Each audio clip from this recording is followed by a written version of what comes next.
today. We are finishing The Company of Wolves, and boy howdy, those who have followed along know exactly what to expect, I guess you could say, meaning that there's no way to really expect what the fuck is happening in this film.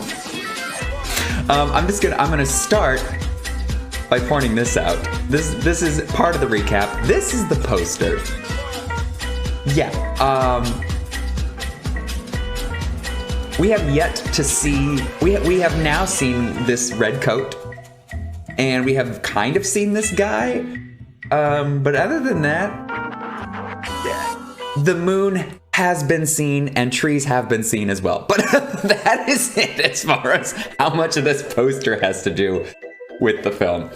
Since we're going to be talking about this in the recap anyway, this won't be a spoiler, but quarter spoilers. This girl makes a lot of bedroom eyes at people. To the wrong people. Just get ready for that. Most of this movie is contrived and heavy-handed and nonsensical, and this was like the truest thing that I've seen happen in this film. Angela Lansbury, again, thinks he's getting fresh, so comes over and chews him out, and then physically kicks him. Oh, best moment. Go, Angela. Kick that little boy's ass. It's this very awkward, tense silence. And then after serving the soup and taking way too long with nothing being said, finally the mother just says something along the lines of, "There's too much food now that your sister's dead." Then the father follows up with something along the lines of, "Don't grieve." So the family are assholes. This was the first time. This is, we're past 30, so this is 40 minutes into a 90-minute film. Someone finally says, who is apparently the leading girl's name, Rosaline. So then he comes out and plays and says, "What's up?" And then he asks Rosaline to play a game. And Rosaline says, "Yeah, sure." Then she dumps water on him, proving that everyone in this film is an asshole, and no one gives a shit. You're right. You're right. I am giving this movie too much credit. Sex was not invented until the 1920s. Up until that point, people did not have relations until they were married, and then relations consisted of sitting in a drawing room together, fully clothed, and sternly looking at each other until a baby just appeared in the room next door. And then in the 1920s, boy howdy, did society explode. Right after, then the mother asks Rosaline to go get her some water. So what happens? Scene change. Rosaline does not go get water. She's hanging up laundry. And the boy, the young boy interest, comes to ask her to go on a walk with her. Oh, that's so cute. That's so lovely. And she, of course, is kind of leery and then basically says, well, I need to ask first. So she takes the flowers, and then scene change. We are in the cemetery at the church. And Angela Lansbury has returned, and she is sharing more wisdom with Rosaline. She's also talking shit and throwing shade on the mom, because she talks about how the mom doesn't know how to grow plants nor cook. Angela gets real salty in this third of the film. Angela decides she's gonna share a story. So, scene change. We're in the forest, in the middle of the night. A brand new boy we have never seen before appears on screen. And then, lo and behold, a fucking car drives up.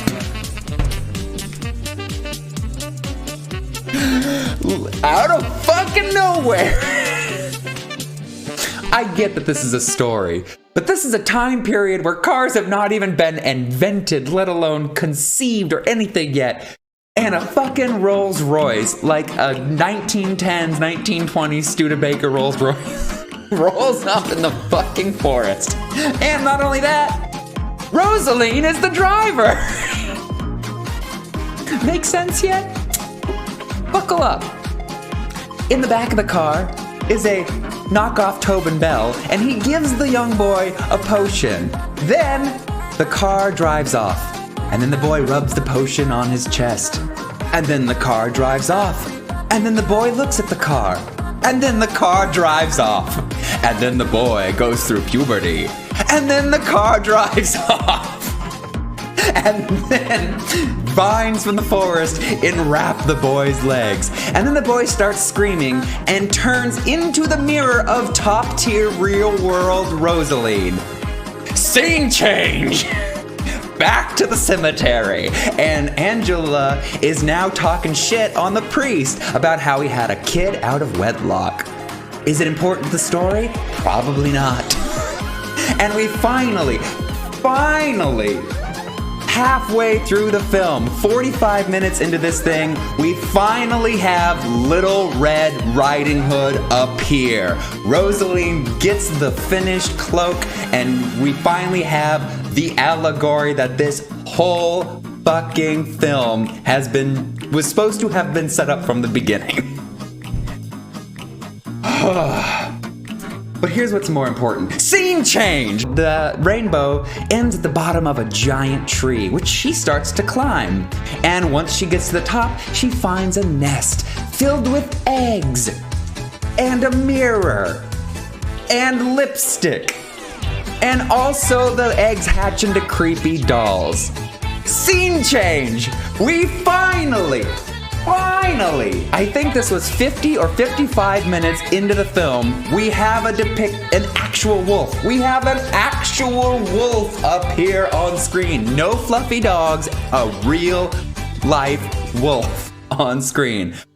Then the mother is worried. Where were you, Rosaline? What happened? So Rosaline shows her the creepy doll that she found. Then the mother's happy. Scene change! The father's going to hunt this wolf that he did not give a fuck about before. Also, guns exist now.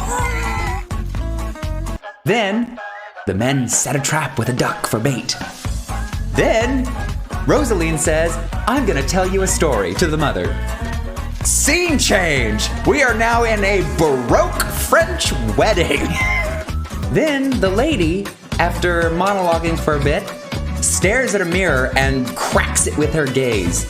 Then the wedding party turns into fluffy dogs. Then the woman lives in a tree with the baby while the wolves serenade her with their howls. Scene change! We see the wolf again. The wolf is back. Yes, for the second time in this 90-minute film, we see an actual wolf for the second time. We are gonna get through. Sorry, I have not unpaused, but I have to say this. We are going to get through the rest of this film. There's only 25 minutes left. If this movie makes me take another session to get through this, oh fuck. We're gonna finish this movie today. Okay, pause there. Mom just said something like, oh, I suppose you'll stay the night. You always were her favorite. Okay. One, unfortunately, yeah, Granny's gonna ask her to stay the night because we've established that Granny has no social boundaries whatsoever and is a creeper. Two, obviously she was not the favorite. She was not the favorite because, and I will tell you exactly why, because Granny earlier in the film said, I was going to make your sister a scarf, but I suppose I'll make you one now. Rosaline was not the favorite. Rosaline is hardly even recognized as Granny's granddaughter. Angela don't give a fuck about this girl. This movie keeps adding things to this town that never existed before. 5 times she has gone on this path. We have never seen a gem mine.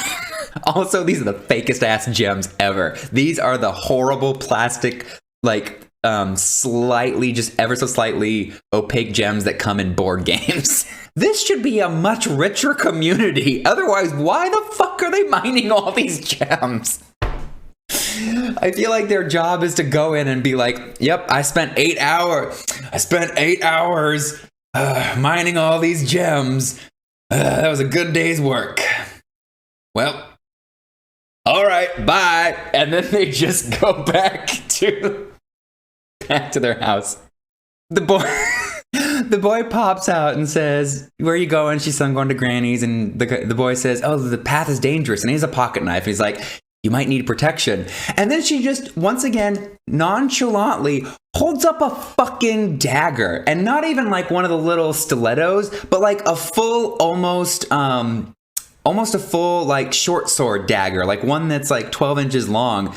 But then just kind of glances it, and then again, doesn't give a shit, and it just disappears. Where did it come from? Where did it go? What the fuck, Cotton Eye Joe? What is happening in this movie? So what the fuck are the rules of this universe? There are cars and there are guns, but compasses, woof, that's magic. Never heard of such a thing. Come on, Angela. She's fighting off this wolf. Swings her broom, whacks the wolf. The wolf, again, still in man form, lands on the bed, makes a cry of pain that we have heard before. Not this exact version, but something very similar. It is not a wolf's howl. It is literally a person making a wolf sound. The wolf lands on the bed and literally does this. And then he looks up and goes, "Oh."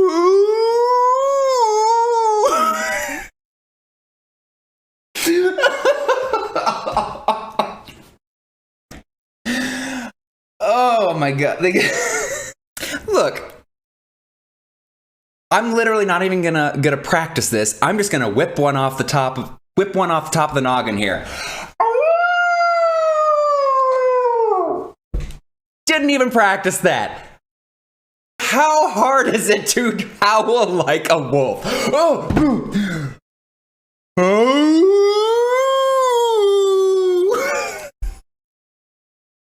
Okay. Oh, whoa, hold on. There is a pause and another pause and another pause in there. Pause in triplicate. What the fuck? Where do I even begin? Wolfman's tongue goes out real long, licks around, and he just lays there while it's happening. He's literally just still on the bed, and his tongue just... and then just goes back in. That's it. Then he gets... then he gets up. Granny grabs a hot poker. Go, Angela. Fucking kick ass. She swings it. Wolfman grabs hot poker. You know, his hand burns. Ah, we see his hand burnt. Nothing wrong with that. Wolfman... Open palm slaps her. Doesn't swipe at her. Open palm slaps Granny. Boom, just like this. Now, what I'm about to say happens. I'm going to have to just say it. And I will not take any follow-up questions. Only because the movie has refused to offer any answers. So right now, I am not going to speculate on anything because, as this movie has proven, it will be wasted effort. So, you're going to have to accept it, and then we are going to scene change. Here we go. Wolf, open palm slaps Granny. Her head flies off. Literally, clean decapitation. No blood. No slice, not even where he hit her. He hits her here, and right at the neck, her head severs and flies through the air. Now, that's not the confusing part of all things. Here's the confusing part. Here's the confusing part. Her head flies through the air, hits the wall, and shatters like a porcelain doll. Literally shatters. And you see the inside. It is a porcelain doll head. The wig falls to the ground. Sunfire says they spent all the blood money on Angela. It's so true. Oh my god.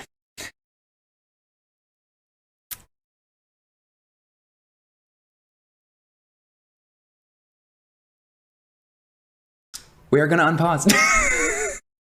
Now, I should not expect more from this actor, nor this movie, because this is the actor that gave us such incredible moments as...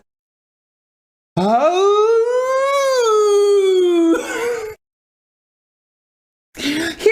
this Wolfman's response. Rosalie knocks at the door. And this man goes, "Who's there?" Like, not even a bad falsetto, Granny. Like, "Who's there?" Like, just a, "Who's there?" almost like an old Disney Mad Hatter. Like, knock, knock, knock. "Who's there? Who's knocking at my door? Would you like some tea?" There are some movies that are so dumb, you can just go, "Oh, okay, I didn't really get what happened, but it doesn't matter anyway. Great, move on. Oh, that was funny. Oh, that was good. Oh, that's silly. I don't fault that. That's great." And then there are movies that are just plain good. Everything's great. Might have a weak point here and there, but overall, solid movie. This movie rides that uncanny valley line of make me either not give a shit what happens or make me give a shit what happens. This movie, oh my God. I finally have cracked it. Bry Guy, thank you. You have given me the final piece of the puzzle. This movie is a tap dance. That's all this movie is. Oh, you want some plot? Tick tick tick tick tick tick. Nope. You want some character? Tick tick tick tick tick tick. Nope. You want some stakes? Tick tick tick tick tick. Nope. Nothing. You get nothing. Oh my God. Oh, there it is! There it is! Pause!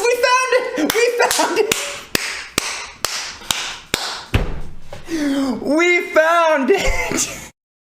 It's finally arrived! 1 hour and 23 minutes and 3 seconds into this hour and a half film. We have finally found it!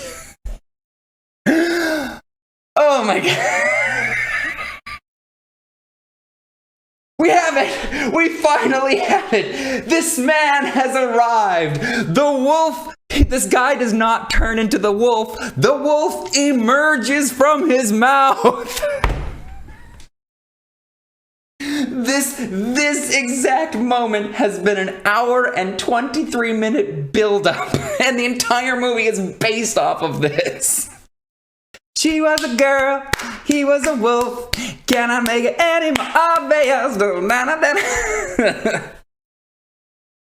Oh my, this absolutely has 80s music video vibes. Like, not quite punk rock, but like hard rock, Joan Jett, or Bonnie Tyler, Blondie, like those kind of vibes. Only because, for those not watching along, it's dramatic reenactment time.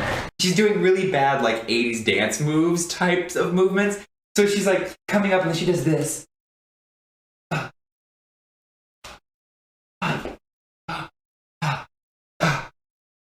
And then it almost has, like, this thriller vibe going on. Oh, my God.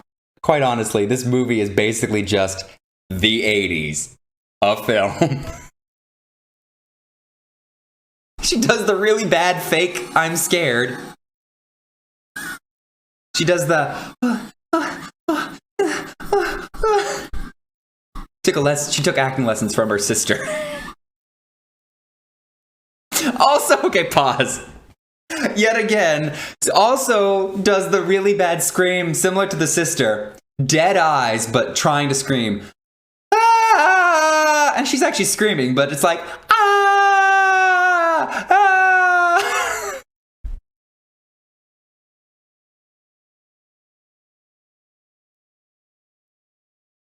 And we get... No! That is not how it ends! That is not... No!